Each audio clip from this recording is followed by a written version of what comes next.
차가운 기운이 뼈속까지 스며들었다. 곰팡이 냄새가 가득한 성클레멘테 병원의 벽과는 전혀 다른 종류의 추위였다. 버려진 듯한 분위기가 곳곳에 스며들어 있었다. 녹슨 침대, 깨진 약병, 여전히 침상 위에 놓인 낡은 시트에서 나는 그곳의 음산한 아름다움에 매료되어 몇 시간 동안이나 병원을 탐험했다.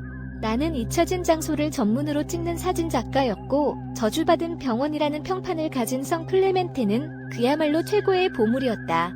손전등 불빛이 벗겨진 벽 위에서 춤을 추며 흐릿한 낙서와 불안한 그림자를 드러냈다. 발걸음을 옮길 때마다 묘지 같은 침묵 속에서 발소리가 울려 퍼졌다.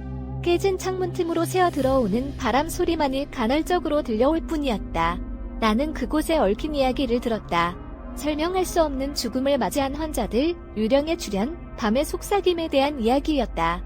나는 그것들을 도시 전설로 치부했지만 긴 복도 끝에 다다랐을 때 생각이 바뀌었다. 그곳에 있었다. 어두운 실루엣이 희미한 빛을 등지고 복도 끝 창문 앞에 우뚝 서 있었다. 인간의 모습을 하고 있었지만 무언가 확연히 달랐다. 핏줄 속 피를 얼어붙게 만드는 무언가가 있었다. 재앙의 전조처럼 펼쳐진 거대한 검은 날개 2개가 등에서 뻗어나와 복도 전체를 가득 채우고 있었다. 죽음의 천사.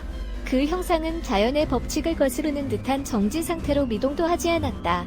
아무 소리도 내지 않았지만 압도적인 존재감과 나를 완전히 마비시키는 어두운 에너지가 느껴졌다. 내 마음은 비명을 지르며 내가 보고 있는 것을 합리화하려고 애썼다. 피로, 암시, 빛과 그림자의 장난. 하지만 마음속으로는 그것이 현실임을 알고 있었다. 갑자기 속삭임이 침묵을 깼다. 들리는 속삭임이 아니라 내 마음속으로 직접 스며드는 것, 내 존재 깊숙한 곳에서 울려 퍼지는 부드럽고 벨벳 같은 목소리였다. 내 시간이 왔다. 공포가 목을 짓눌러 비명조차 지를 수 없었다. 뒤로 물러서려고 했지만 다리는 말을 듣지 않았다. 나는 마치 포식자 앞에 선 먹잇감처럼 갇혀 있었다.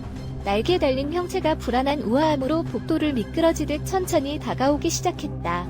그것이 가까워질수록 더 자세한 것을 볼 수 있었다. 그의 얼굴은 창백하고 거의 투명했으며 움푹 패인 눈은 차갑고 냉혹한 빛으로 빛나고 있었다. 가늘고 엄격한 입술이 살짝 움직이며 내 판결을 계속 속삭였다. 두려워하지 마라. 편안한 여정이다. 영원한 안식이다. 나는 영원한 안식을 원하지 않았다. 나는 살고 싶었고 계속 탐험하고 사진을 찍고 사랑하고 싶었다. 하지만 이 생물의 의지는 압도적이었고 나를 어둠 속으로 끌어들이는 멈출 수 없는 힘이었다. 나는 몸이 마비되는 것을 느꼈고 숨소리는 얕아졌다. 삶은 손가락 사이로 빠져나가는 모래처럼 내게서 빠져나가고 있었다. 문득 떠오른 기억. 임종을 맞이한 할머니가 가족들에게 둘러싸여 있었다. 할머니는 아름다운 것을 보는 듯 평온한 미소를 지으며 눈을 감았다. 할머니도 이 천사를 보았던 것일까? 할머니는 그의 존재에서 위안을 찾았던 것일까? 날개 달린 형체가 내 앞에 멈춰서서 앙상하고 차가운 손을 내밀었다. 나는 잠시 망설였지만 저항은 소용없었다. 나는 눈을 감고 불가피한 것을 기다렸다. 그러다 폭발이 일어났다. 하얀 성광이 복도를 가득 채우며 어둠을 흩어지게 하고 날개에 달린 형체를 물러서게 만들었다. 날카롭고 비인간적인 비명이 귓가에 울려 퍼지다 침묵에 잠겼다. 나는 어안이 벙벙하고 혼란스러운 채로 눈을 떴다. 복도는 텅 비어 있었다. 마치 그곳에 존재한 적이 없었던 것처럼 형체는 사라져 있었다. 무슨 일이 일어난 거지? 나는 설명을 찾으며 주위를 둘러보았다.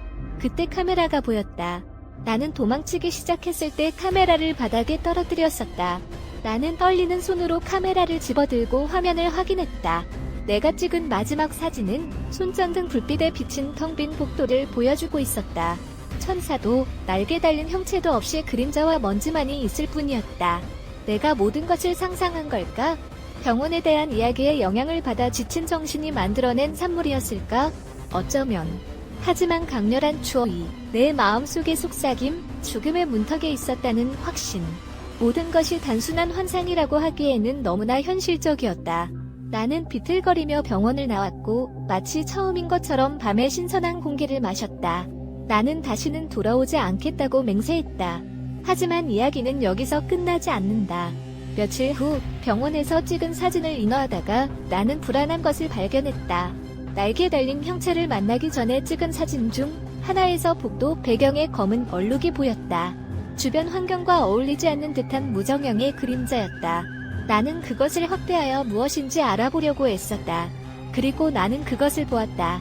거의 눈에 띄지 않는 검은 얼룩 속에서 날개의 실루엣이 어렴풋이 보였다. 틀림없는 검은 날개. 그 사실은 내 피를 얼어붙게 만들었다. 나는 모든 것을 상상한 것이 아니었다.